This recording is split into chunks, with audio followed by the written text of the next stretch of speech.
Hello,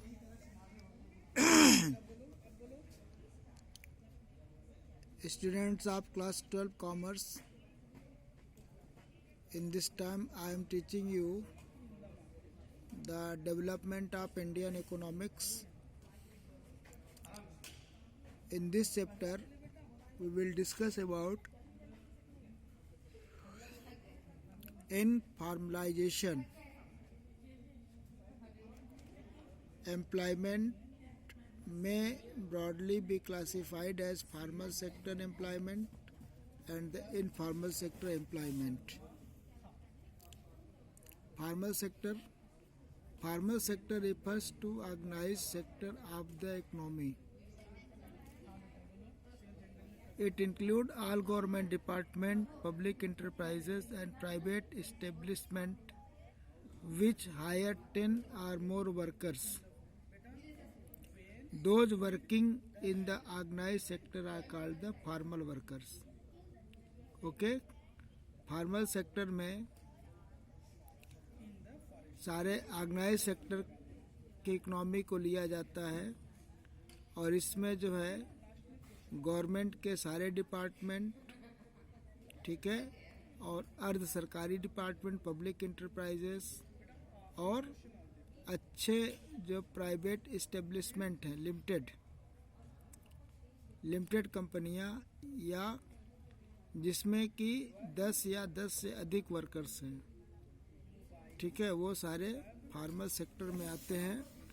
those working in the organise sector are called the formal workers. ठीक है. Informal sector क्या होता है? इनफॉर्मल सेक्टर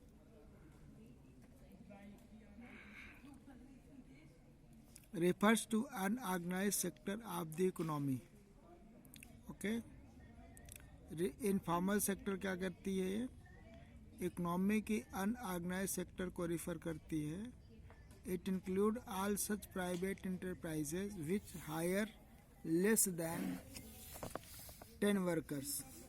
इसमें वो सारे प्राइवेट इंटरप्राइजेज आते हैं जिसके पास कि 10 वर्कर्स से कम वर्कर्स रहते हैं. Beside farming and self-employment ventures,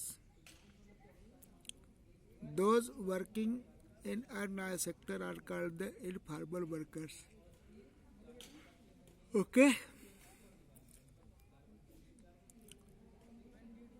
From the viewpoint of employment status, the underlying difference between formal and informal sector, ठीक है, are between organise and unorganise sector.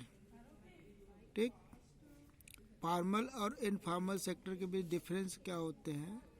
Workers in the formal sector are entitled to social security benefit.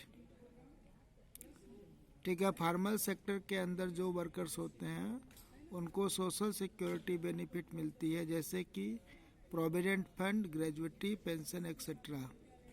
While worker in the informal sector are not. जबकि इनफॉर्मल sector के जो workers होते हैं उनको ये सारी सुविधाएं उपलब्ध नहीं होती हैं. While economic interest of the workers informal sector is protected through various labour laws, there are hardly any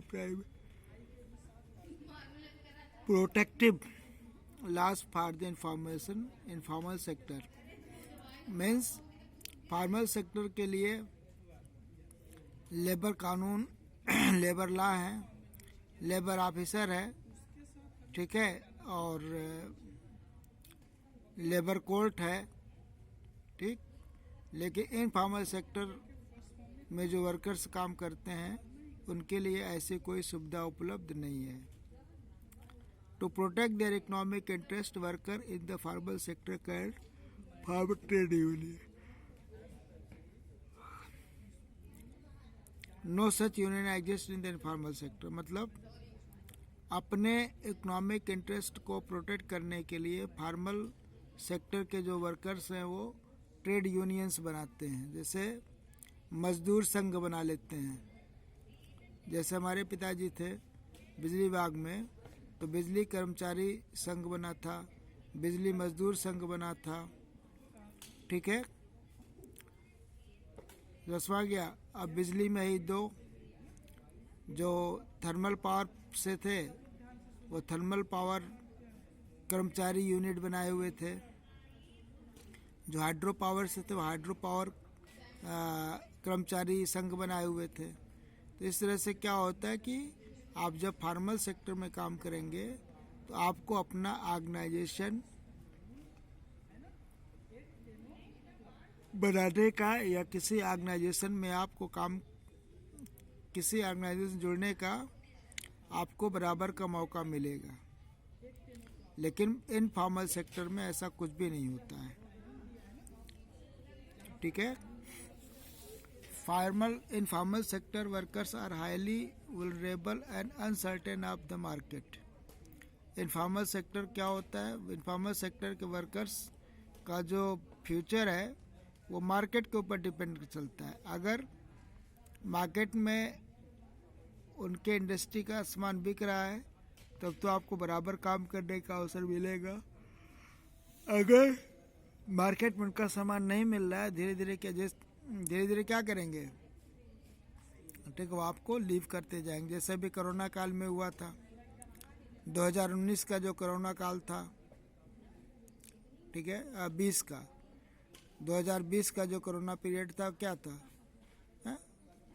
सैकड़ों लोग जो है वो मिल फैक्ट्री से बंद कर दी गई। हाँ, तो मजदूर क्या हुए? देखो कितने मजदूर आपने देखा होगा, वो रेल लाइन पकड़ के चले आ रहे थे पैदल पैदल पैदल पैदल। ठीक है, समझ में आ गया? तो ऐसा कुछ होता है। They are hired when the market sentiment are good and fired when there economic slow. मतलब जब उनके प्रोडक्ट मार्केट में अच्छे चलते हैं तब वो मजदूरों को बुलाते हैं अपने काम करने के लिए, या जब मार्केट थोड़ी ख़राब पोजीशन में होती है तो वो केवल उनके मुख्य कर्मचारियों को पेमेंट देते हैं। मतलब नो डेयरी अलाउंस, ऐसा कोई भी अलाउंसेज आपको नहीं मिलेगा। ठीक है, तो ये आपके पास ये डिफरेंसेस हैं, इसको आप लोग देख लीजिएगा। Work in organise sector of the economy, work in organise sector of the economy, ठीक है, वो ऑर्गेनाइज सेक्टर के लिए काम करते हैं और इन ऑर्गेनाइज सेक्टर के लोग इन ऑर्गेनाइज सेक्टर के लिए काम करते हैं। Are entitled to social security benefit, उनको सोशल सिक्योरिटी बेनिफिट मिलती है। इनफॉर्मल सेक्टर में जो काम करने वाले होते हैं उनको कोई सोशल सिक्योरिटी बेनिफिट नहीं मिलती है। ठीक है, अब जैसे हम लोग जो पढ़ा रहे हैं, हम लोग जिस स्कूल में पढ़ा रहे हैं वहाँ पे ऐसे कोई फैसिलिटी आपको अवेलेबल नहीं है। मतलब हमारे मैनेजर, हमारे प्रिंसिपल ने हमको जिस तनख्वाह पे अपॉइंट किया है वो आप तनख्वाह लीजिए, घर जाइए। ठीक है,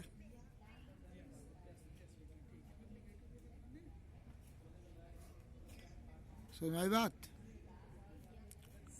तो can form trade union, can not form trade union are protected by the various labor laws against uncertainties of the market, remain unprotected by labor laws and therefore highly vulnerable to uncertain of the market. Okay, next topic I will start. Thank you very much.